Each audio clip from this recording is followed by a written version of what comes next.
Let's get some more analysis of this by crossing to Washington now. And Susan Lindau, she's a journalist, author and anti-war activist, joins me from there. Thanks so much for being with us here on RT. Now, I've read one of your articles in which you said that the US and the UK have been planning this intervention in Libya for well over a year now. But many would ask, why would they want to do that, given that their relations with Gaddafi had improved dramatically over recent years?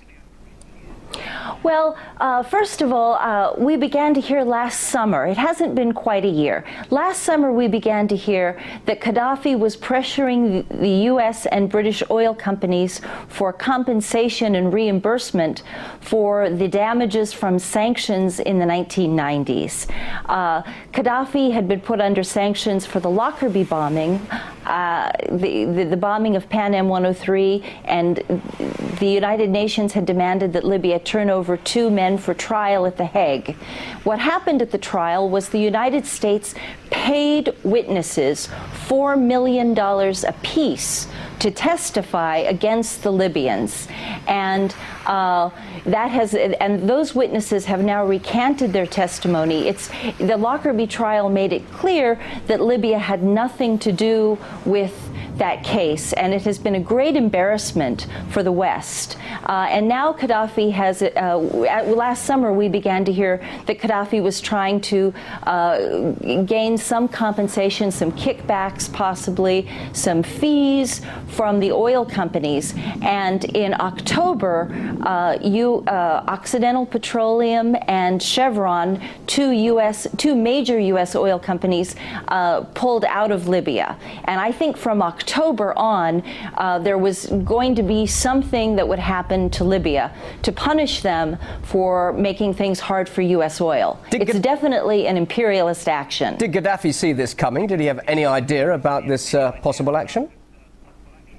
I don't think Gaddafi saw it coming, but I think that last summer we were talking about how the United States would not be passive in its response. So I would say from about June or July onwards, we knew that something was going to have to give, because these two opposing forces. But Gaddafi's claim is righteous. The United States paid those witnesses. Those witnesses are Western witnesses. They've admitted they've received the payments.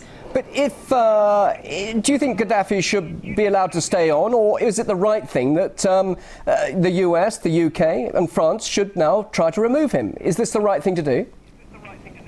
Well, I'll tell you, I think NATO is putting out fire with gasoline. I think that they're making this situation much worse. Threatening war crimes against any entrenched leader makes it very difficult for that leader to exit the stage gracefully. And we want them to move out peacefully, so that there will not be a need for military conflict. Is that likely to happen? Threatening war crimes defeats them. You've got a lot of experience. You've covered Libya there at the United Nations beforehand as a journalist. You've got a lot of experience and knowledge of Libya and Gaddafi. Many people are saying the only way out is diplomacy, but is that really likely from his point of view? Well, I think, first of all, that if France and NATO continue this, it will go on for 18 to 24 months, and then the following will happen. I think that if it will either become a protracted conflict, or immediately the West will realize that it has embarked on a tragic course and will back away from this. And just briefly, there is a way to do this. Okay, just very quickly and briefly and finally, you were against the intervention there in Iraq. Are we going to see something similar happening now in Libya? I think that what has to happen is the Red Crimson and Doctors Without Borders need to go into Libya.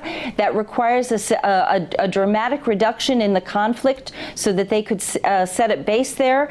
And then it's going to have to be, France is going to hate this, a peacekeeping force from Algeria, Morocco, Tunisia, very small.